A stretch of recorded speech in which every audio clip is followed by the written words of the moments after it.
আসসালামু আলাইকুম। যারা একটু কম দেখাশোনা করে সারা বছর ফুল পেতে চান তাদের জন্য একটি আদর্শ গাছ হতে পারে অ্যাডেনিয়াম। অ্যাডেনিয়াম একটি খুব সুন্দর ও দীর্ঘজীবী ফুলের গাছ। বিশেষ করে যারা ছাদে ফুলের বাগান করতে পছন্দ করেন তাদের কাছে তো অ্যাডেনিয়াম খুবই প্রিয়। এর অনেক প্রজাতি রয়েছে যেগুলোতে বিভিন্ন রকম ও বিভিন্ন রঙের ফুল পাওয়া যায়। এটি বিদেশি গাছ হলেও এখন যে কোনো নার্সারিতে খুব সহজেই এই গাছ পাওয়া যায়। অ্যাডেনিয়ামের খুব সুন্দর বনসাইও তৈরি করা যায়। অ্যাডেনিয়ামের পরিচর্যা বা বৈশিষ্ট্য সম্পর্কে আজকে বেশি কিছু বলবো না, কারণ আজকে শুধু অ্যাডেনিয়ামের রিপোর্টিং দেখাবো। যাদের অ্যাডেনিয়াম সম্পর্কে মোটামুটি ধারণা আছে তারা নিশ্চয়ই জানেন বছরে একবার অ্যাডেনিয়ামের রিপোর্টিং অর্থাৎ গাছটিকে তুলে আবার নতুন করে লাগাতে হয়। সুতরাং আপনি যদি অ্যাডেনিয়াম চাষ করতে চান তাহলে আজকের ভিডিওটি আপনার জন্য খুবই গুরুত্বপূর্ণ।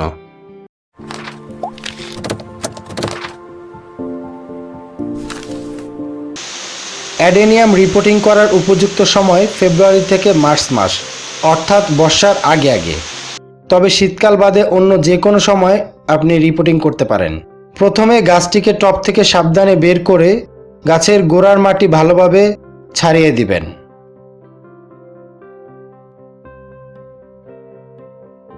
তারপর গাছের পাতা কাঁচি দিয়ে ছেঁটে দেবেন।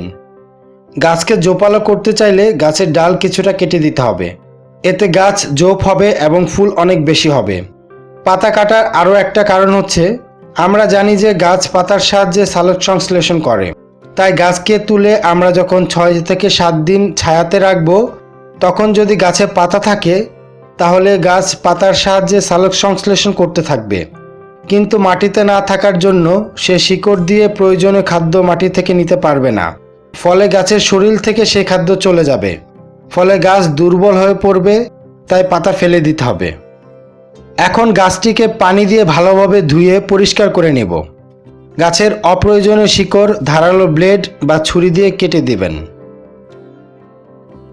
এখন কিছুটা অ্যান্টিফাঙ্গাস নিয়ে সামান্য পানি দিয়ে এটি একটা পেস্টের মতো তৈরি করে নেব।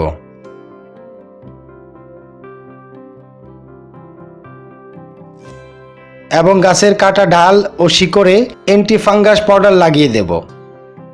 আপনার কাছে অ্যান্টিফাঙ্গাস পাউডার না থাকলে দারুচিনি গুঁড়ো লাগিয়ে দিতে পারেন, তাহলে গাছ ফাঙ্গাসের আক্রমণ থেকে রক্ষা পাবে।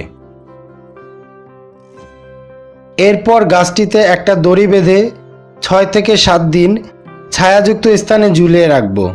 তা না পারলে 6 থেকে 7 দিন ছায়াযুক্ত জায়গায় খোলা রেখে দেবেন। এভাবে রাখলে গাছের গোড়া বা কর্ডেক্স পরবর্তীতে মোটা হবে এবং দেখতে সুন্দর হবে। কারণ যখনই আপনি গাছটিকে মাটি থেকে তুলে না লাগিয়ে 6 থেকে 7 দিন ছায়াতে রেখে দিবেন তখন গাছ ভাববে বুঝি খাবারের অভাব দেখা দিয়েছে।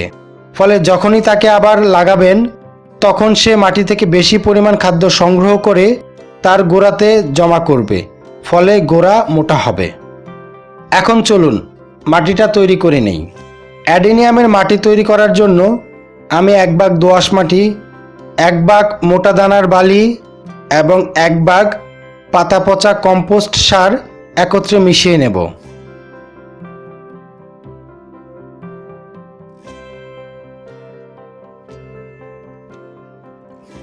এর সাথে 2 চা চামচ পরিমাণ হাড়ের গুঁড়ো ও হাফ চা চামচ পরিমাণ ছত্রাকনাশক দিয়ে আবারও মিশিয়ে নেব। 6 থেকে 7 দিন পর যখন গাছ পটিং করবেন তখন টবের নিচে ছিদ্র ভালো আছে কিনা পরীক্ষা করে নেবেন। দরকার হলে 1-এর বেশি ছিদ্র করে নেবেন। দেখতে হবে কোনোভাবে যেন টবের ভিতরে জল জমতে না পারে, কারণ জল জমলে গাছের শিকড় পচতে শুরু করবে। টবের তলা ছোট পাথর বা ইটের ভাঙা দিয়ে 1/2 ইঞ্চি মতো ভরে দেবেন, এতে জল নিষ্কাশন ব্যবস্থা ভালো হবে।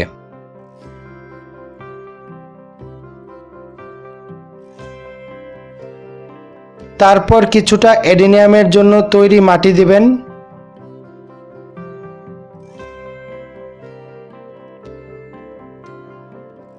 তারপর গাছকে ভালোভাবে বসিয়ে মাটি দিয়ে ঢেকে দেবেন।